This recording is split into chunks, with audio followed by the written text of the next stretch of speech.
여러분은 네덜란드를 생각하면 무엇이 먼저 떠오르시나요? 어떤 분은 1627년 제주도의 표류에 이 땅에 자리 잡은 박연을, 또 어떤 분은 하멜 표류기로 알려진 하멜을 떠올리기도, 혹은 히딩크 감독과 같은 축구 인사나 튤립, 한국전 참전 정도를 떠올릴 겁니다. 네덜란드와 한류를 함께 떠올리는 분은 많이 없으시겠죠? 네덜란드와 한류 이야기를 하기 전 2년 전 기사 하나를 소개해 드리겠습니다. 데 스탠다드라는 매체는 2021년 10월 6일 한류, 영어에서는 뚜렷하지만 네덜란드어에서는 덜하다 라는 제목의 기사를 올립니다. 기사는 처음에 오징어 게임과 기생충, 방탄소년단, 블랙핑크, 한식, 또 옥스퍼드 사전에 한국 단어가 추가된 것을 언급하며 한류 및 한국어의 세계적 인기를 자세히 나열했습니다. 그리고 다음과 같은 내용이 나오죠. 이런 현상에는 영어에 대한 한류의 영향력이 커지고 있음을 알려준다. 그러나 네덜란드어에 미치는 영향은 훨씬 적다. 검색어에서 한국어는 11개 결과를 나타내는 것에 그치며 마지막 추가 날짜는 2017년이었다. 그 내용은 한국의 국민 음식 김치였다 라며 한 언어 전문가의 인터뷰를 덧붙입니다. 전문가는 인기가 아직 네덜란드 사전에 반영되지 않았다는 것은 부분적으로 사전이 유행에 뒤처지기 때문이다.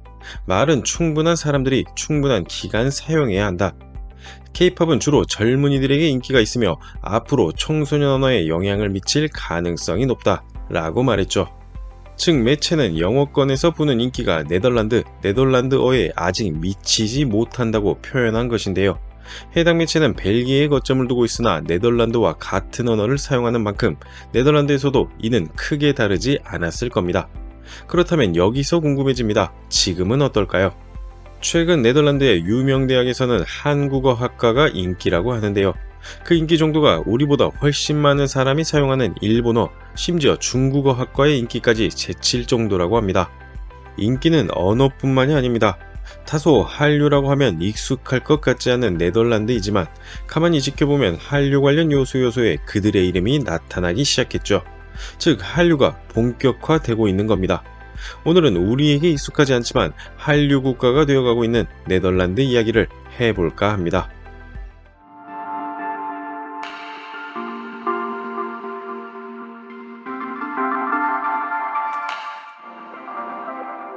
한류 관련 정보를 모으다 보면 한류가 얼마나 어떻게 진행되는지 조금씩 그 흐름이 보이곤 합니다. 네덜란드는 어느 순간부터 조용히 한류 관련 소식의 모습을 보이더니 이제는 한류 관련 지표, 수출 지표 순위에서 꼭 한 자리씩 차지하고 있습니다. 가장 먼저 최근 수출 최고 기록을 세우고 있는 우리 라면을 볼까요? 2024년 1월 18일 농림축산식품부에 따르면 지난해 라면 수출액은 9억 5240만 달러, 한화약 1조 2445억 원으로 전년 대비 24.4% 증가했는데요. 국가별 수출액 순위를 보면 지난해 1월부터 11월 기준 수출액 1위 국가는 중국으로 총 1억 9,948만 달러, 한화약 2,590억 원이었습니다. 여기에 이어 미국이 1억 1,671만 달러, 한화약 1,515억 원으로 2위, 그리고 3위가 놀랍게도 네덜란드로 5,391만 달러, 약 700억 원을 기록했습니다. 2021년 1928만 7천 달러였던 네덜란드 라면 수출액을 생각해보면 엄청난 증가입니다. 한류 열풍이 뜨겁기로 유명한 일본은 4위로 그 뒤를 이었죠. 업계에서는 라면 문화가 익숙하지 않은 유럽 국가임에도 주요 수출국 순위 3위를 차지하고 있다는 점에서 주목하고 있는데요. 한 라면업계 관계자는 네덜란드는 서유럽 국가의 중개무역 거점 국가라면서 한국 라면 인기가 네덜란드까지 뻗쳤다는 건 유럽 내에서 한국 라면이 전반적으로 인기라는 것을 뜻한다는 의견을 밝히기도 했습니다. 우리나라 대표 식품인 김치의 경우 2023년 11월 21일 한국 관세청 무역 통계에 따르면 2023년 1월부터 10월 기준 수출량은 37,110톤으로 지난해 같은 기간보다 7.2% 늘었는데 여기서 일본이 1위, 미국이 2위, 그리고 3위가 또 신기하게도 네덜란드로 수출 금액은 614만 달러였습니다. 우리와 같은 아시아 지역인 홍콩이 5위, 대만이 6위였죠. 여기에 고추장 수출은 2021년 147만 2천 달러였던 것이 작년 10월 기준 213만 7천 달러까지 늘었으며 쌈장이나 만두 같은 식품까지 그 품목이 다양화되고 있습니다. 네덜란드에서 한류는 팬데믹을 거치며 본격화되었는데요. 네덜란드의 한류 동호회 회원수는 팬데믹 이전인 2019년 4천여 명에서 3년 만인 2022년 9,200여 명으로 2명 넘게 증가했으며 이는 첫 조사가 시작된 10년 전과 비교할 때 19배 늘어난 규모입니다. 초반에 말씀드렸던 우리 한국어의 현재 상황은 어떨까요? 네덜란드 레이던시에 있는 레이던 대학교는 네덜란드 최고 명문 대학이라고 불립니다. 2013년 타임스 세계대학교 랭킹에서 네덜란드 1위를 차지했죠. 빌럼 알렉산드르 네덜란드 국왕이 이 학교를 졸업하며 왕가학을 가르치는 대학으로도 유명합니다.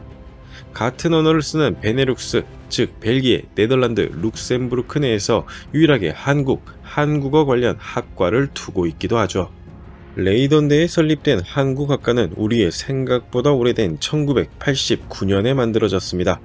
이때 첫 수업에는 교수 1명, 그리고 학생 4명이 전부였다고 합니다. 한때는 학생 수가 적어 학과 존폐 위기가 있기도 했는데요. 불과 2년 반 전에만 해도 한국어 열풍이 네덜란드어에는 도달하지 않았다고 했지만 올해 처음으로 한국어학과 신입생 수가 일본, 중국 학과의 신입생 수를 넘어섰다고 합니다. 레이던대 한국학과 교수는 한 언론과의 인터뷰에서 K-POP 한류 열풍이 번지면서 한국 그리고 한글에 대한 관심이 급격히 높아지는 것이 그 이유 같다 라는 의견을 밝히기도 했습니다. 이를 종합해보면 네덜란드의 한류는 이제 막 본격화되었다고 봐야겠죠. 그럼 네덜란드 혹은 네덜란드어를 쓰는 매체들의 반응은 어떨까요? 2019년, 2020년과 크게 다를까요?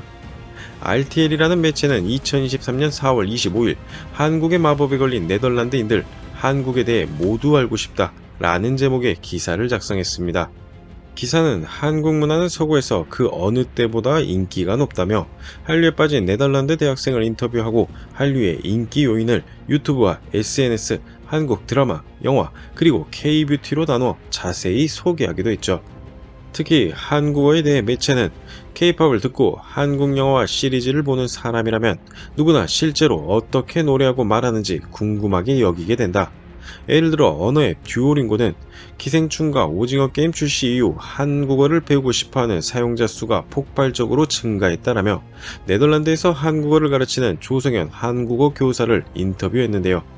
조성현 씨는 2018년 처음 시작했을 때는 한국어 교사가 저 혼자였고 반도 하나였다.